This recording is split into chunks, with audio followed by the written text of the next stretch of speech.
ಊರಾಗ ಅದ್ಮಾಪುರದಾಗ ಇದೀವಿ. ಎಲ್ಲ ಫ್ರೆಂಡ್ಸ್ ಇದಾರೆ. ಇವ ಭಾಳ ಮಾಡು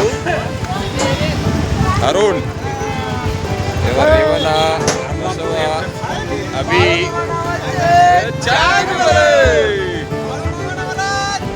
ನಮ್ಮ ಹಿರಿಯರ ನಾಳಿದ ಸಿದ್ದು ಪೂಜಾರಿ ಹಾಗೂ ಬೀರು ಪೂಜಾರಿ ಅವರು. ಈಗ ಬಾಳಮ್ಮನ ದರ್ಶನಕ್ಕೆ ಹೊರಟಿದ್ದೀವಿ.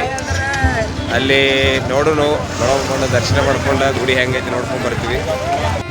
ಈಗ ಬಾಳಮ್ಮನ ಗುಡಿಗೆ ಹೋಗೋ ದಾರಿಯಾಗ ಅದೀವಿ.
ಈಗ ನಾವು ಬಾಳಮ್ಮನ ಗುಡಿ ಒಳಗೆ ಬಂದೀವ್ರಿ.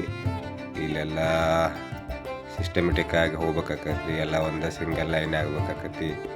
2 ಲೈನ್, ಒಂದು ಬೈ ಈ ಕಡೆಯಿಂದ ಹೋಗ್ಬೇಕಾಕತಿ, ಒಂದು ಕಡೆಯಿಂದ ಮೂರ್ತಿ ಮುಂದ್ಗಡೆಯಿಂದ ಆಶೆ ಹೋಗ್ಬೇಕಾಕತಿ. ಹಿಂಗೆ ಲೈನ್ ಹೆಚ್ಚ ನೋಡ್ರಿ, ಹಿಂಗೆ ಒಬ್ಬೊಬ್ಬರಾಗ ಹೋಗ್ಬೇಕಾಕತಿ. ಇಲ್ಲಿ ಫುಲ್ ಸೆಕ್ಯೂರಿಟಿ ಇರ್ತೈತಿ. CC ಕ್ಯಾಮ್ರಾ ಅದಾವ. ಇಲ್ಲಿ ಒಳಗಡೆ ಮೊಬೈಲ್ ಅಲೌಡ್ ಇರಂಗಿಲ್ಲ. ಆದರೂ ಇದೊಂದು ವಿಡಿಯೋದಾಗ ನಾನು ಕ್ಲಿಕ್ ಮಾಡೇನ್ರಿ ಈ ಥರ. ಇನ್ನು ಹೊರಗೆ ಹೋಗು ದರ್ಶನ ಮಾಡ್ಕೊಂಡು ಹೊರಗೆ ಬಾಳಮ್ಮರ ದರ್ಶನ ಮುಗಿಸ್ಕೊಂಡು ಹೊರಗೆ ಬಂದು ನಾವು ಇಲ್ಲಿ ಭಂಡಾರನ ಹನಿಗೆ ಹಚ್ಕೊಳಕ್ಕೆ ನಿಂತೀವ್ರಿ. ಭಂಡಾರ ಅಂದ್ರೆ ಬಂಗಾರಕ್ಕಿಂತ ಹೆಚ್ಚು ಅಂತೇಳಿ ಎಲ್ಲ ಹಿರಿಯರು ಹೇಳ್ತಾರೆ. ಬಾಳಮ್ಮರ ಭಂಡಾರ ಹಚ್ಕೊಂಡು ಇನ್ನೇನು ನಾವು ಹೊರಡ್ಬೇಕಂತೇಳಿ ನಾವು ಅಗಸಿ ಬಾಗಲ್ದಾಗ ನಿಂತಿದ್ದೀವ್ರಿ. ಅಲ್ಲಿ ನಿಂತಾಗ ನಾವು ಒಂದು ಮೊಬೈಲ್ದಾಗ ಸ್ಕ್ಯಾನ್ ಮಾಡಿ ನೋಡಿದಾಗ ಬಾಳಮ್ಮರ ದರ್ಶನ ಹಿಂಗೆ ನಮಗೆ ಆಯಿತು. ವಿಡಿಯೋ ಇದ್ರಾಗ ನೋಡಿದ್ರೆ ಎಷ್ಟು ಚಂದ ಬಾಳಮ್ಮರ ಮೂರ್ತಿ ಕಾಣ್ತದೆ. ಅದರ ಮಗ್ಲ ಬಾಳಮ್ಮರ ಗುರುಗಳಾದಂಥ ಗುಳೆ ಮಹಾರಾಜರು ಅವ್ರದ್ದು ಕೂಡ ಅದ್ರಾಗ ಮೂರ್ತಿ ಐತಿ ನೋಡ್ರಿ. ಅಲ್ಲಿ ಎಷ್ಟು ಚಂದ ಕಾಣ್ತದೆ. ದರ್ಶನ ಮಾಡಿ ನಮಗೆ ಭಾಳ ಆನಂದ ಆಯ್ತು. ಬಾಳಮ್ಮರ ಮಹಿಮೆ ಎಷ್ಟು ಹೇಳಿದರೂ ಕಡಿಮೆ. ಅವರಷ್ಟು ಶಕ್ತಿವಾನರು ಮತ್ತು ಮಹಾತ್ಮರ ಈಗಿನ ಕಾಲದಲ್ಲಿ ಯಾರು ಸಿಗಂಗಿಲ್ಲ. ಇವರಿಗೆ ಮನುಷ್ಯರಷ್ಟ ಅಲ್ಲದ ಪ್ರಾಣಿ ಪಕ್ಷಿಗಳ ಮೇಲೆ ಭಾಳ ಪ್ರೀತಿ, ದಯಾ, ಕರುಣೆ ಇತ್ತಂತ ನಾವು ಕೇಳಿದ್ದೀವ್ರಿ.